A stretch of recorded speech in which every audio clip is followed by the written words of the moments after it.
په عایداتي ادارو کې د ملایانو نالوستو ګمارنې له توندو غبرګونونو سره مخ شوي. دوستانو په سلامونه مو هرکلی کوم.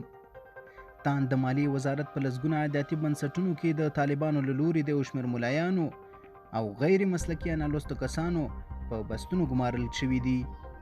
په خواله رسنیو کې په پراخه کچه د افغانانو له توندو غبرګونونو سره مخامخ شوي دي. په ټولنیزو رسنیو کې د طالبانو د مالیې وزارت اړوند په قیني بندر کې د شاوخوا 70 تنو د ګمارنو خپاره شوي اسناد څرګندوي چې دوی له منځه ایله څو تنه د لیسانس تر کچې زده کړې لري. د نورو ډیرو ګمارل شویو کسانو په شهرت کې راغلي چې یا ملایان یا مفتیان یا د 12م 14م او 15م ټولګي فارغان دي. په دې ګمارنو کې د ځینو کسانو تعلیمي سویه د مجاهد د اصطلاح کارول شوي. د ځینو ګمارل شویو کسانو بنسټونو ته بیا د دوی د بستونو لپاره د مولوي صاحب ملګری لیکل شوی دی چې دا د افغانستان په اداري تشکیلاتو کې طالبانو له لوري یو نوی ایجاد شوی بس ګڼل شوی دی. په ځینو نور رسنیو کې اسناد لیدل کېږي چې طالبانو مالیې وزارت په اړوندو بستونو کې خپل ګمارل شویو کسانو ته په پراخه کچه امتیازي معاشونه ټاکلي دي.